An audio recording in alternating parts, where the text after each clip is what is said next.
हम डिस्कशन कर रहे हैं भारतीय राज्य व्यवस्था से संबंधित mains answer writing practice set. Question है, राष्ट्रीय हरित न्यायाधिकरण एनजीटी नेशनल ग्रीन ट्रिब्यूनल की स्थापना किन उद्देश्यों को लेकर की गई थी? क्या आपको लगता है कि इसकी स्वायत्तता प्रभावित हो रही है एनजीटी की? तो इसका आंसर है भारतीय संविधान का अनुच्छेद 323 बी संसद को श्रम विवाद, पर्यावरण इत्यादि के संबंध में अधिकरण अर्थात ट्रिब्यूनल बनाने के लिए विधि निर्माण की शक्ति प्रदान करता है।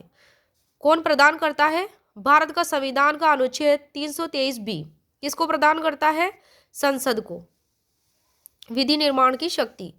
इसी के अनुसार पर्यावरण संरक्षण के उद्देश्य से राष्ट्रीय हरित न्यायाधिकरण कानून 2010 के माध्यम से एनजीटी की स्थापना की गई।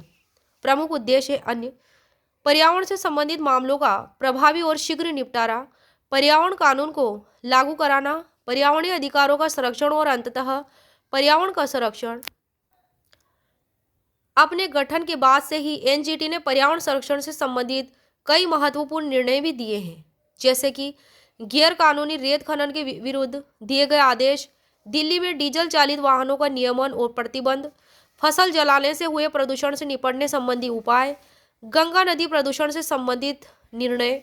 हालांकि इन प्रयासों के होने के बावजूद भी इन प्रयासों के किए जाने के बावजूद भी कुछ हाल ही की गतिविधियां इन कानून की स्वायत्तता को प्रभावित कर रही हैं, जैसे कि इसके प्रावधान को लागू कराने के लिए मूल कानून में स्पष्ट कोई प्रावधान नहीं है।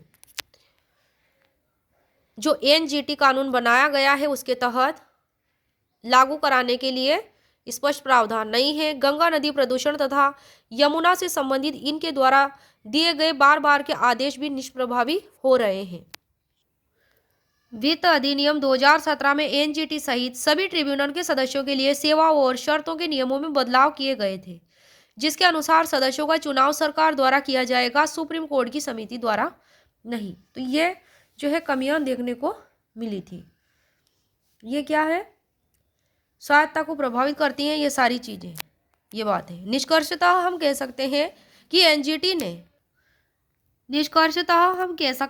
एनजीटी ने पर्यावरणीय संरक्षण तथा सुरक्षा के संदर्भ में एक उम्मीद की किरण के रूप में कार्य किया है। अतः सरकार द्वारा कोई ऐसे कदम नहीं उठाए जाने चाहिए कि इसकी स्वायत्तता प्रभावित हो, मतलब कि राष्ट्रीय हरित न्यायाधिकरण की स्वायत्तता प्रभावित हो।